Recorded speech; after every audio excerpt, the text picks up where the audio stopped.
Well, harvest has been in full swing, so I haven't had much of a chance to get videos made. So here you're seeing a auger being moved. We just took the auger off that bin. This clip's being played in 2x speed, as well as this next clip.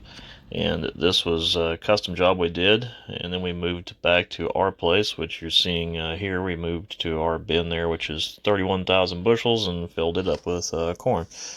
That bin was pretty new, and if you look back in the video archive, you'll see some video of that.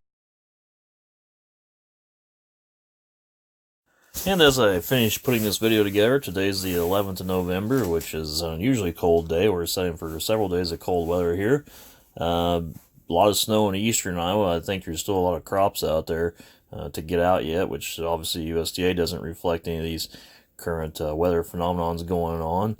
And apparently we were supposed to be in global warming, which for some reason the entire month of October was way below average cold, and now November is way below average cold, so still hopeful for this global warming, but I'm not seeing it. 11 degrees out today.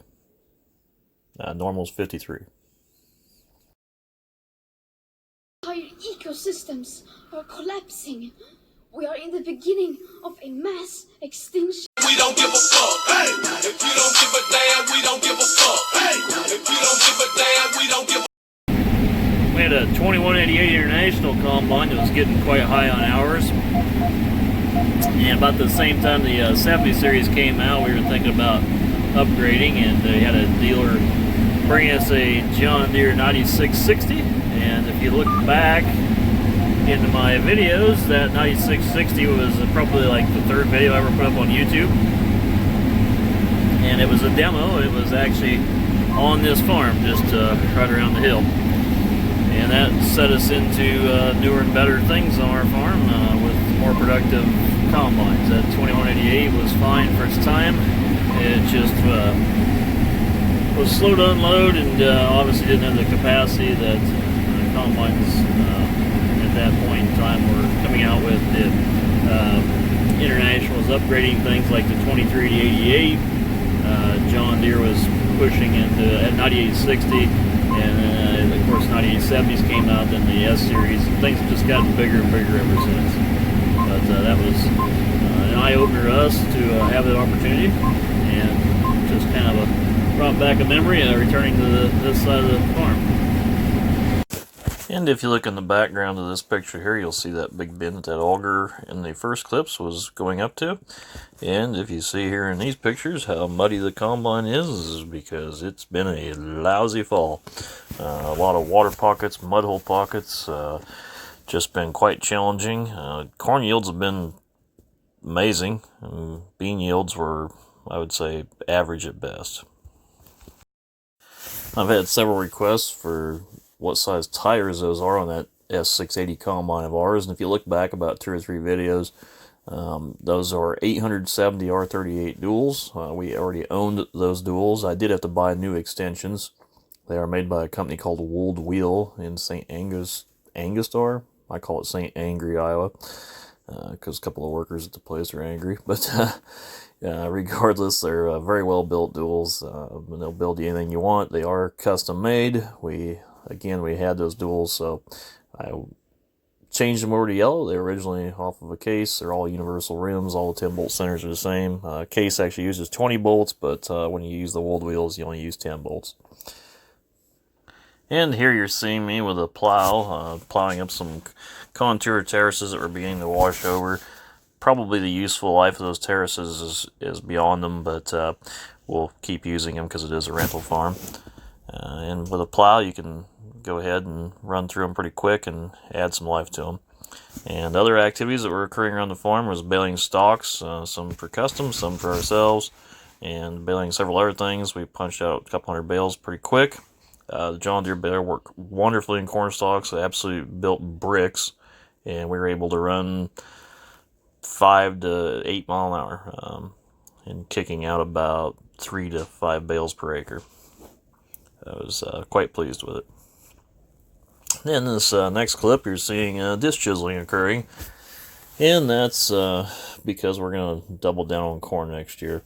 The bean market's just not great. We'll see what happens with this China deal, but as of right now, you can make quite a bit better money on corn. I think beans would have to be like 60 bushels by $11 to make what we can make on corn.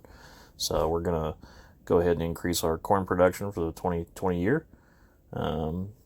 Guarantee ourselves some extra income.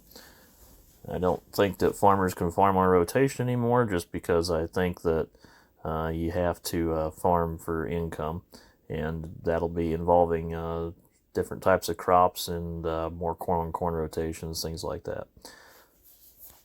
And there's some more plowing up some terraces. Those are actually bench terraces there, and I was playing with the camera angles at 518 3200 John Deere plow. Just works great. We were pulling with the 8400R, about 5 to 6 mile an hour, which it's amazing how hard a 518 plow pulls when you're going deep at that kind of speed trying to move some dirt.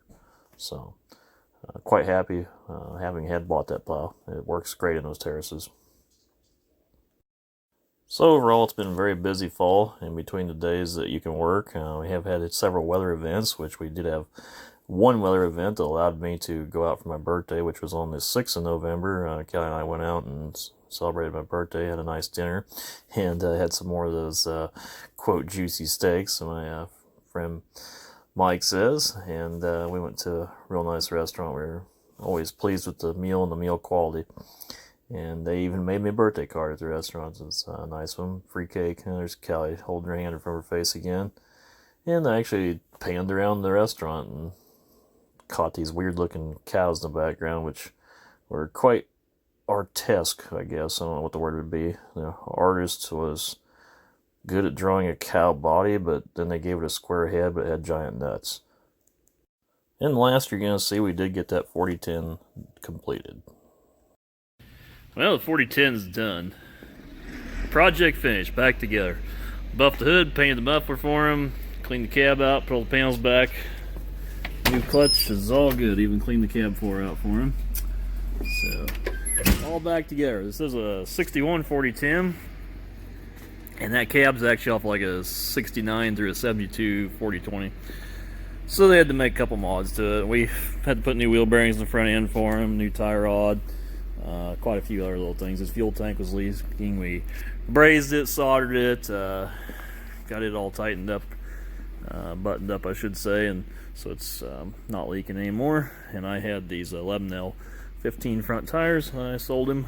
I put those on there for him, and just a lot of little nuts and bolts, a lot of little hardware stuff. If anybody watches my channel on a regular basis, they know I'm a stickler for hardware and things like that. So when we put stuff back together, we like to make sure it's done right, which we did, and tractor runs and seems to sound real good. So another project done, and looks and runs well. Should offer him quite a few more years of trouble-free service.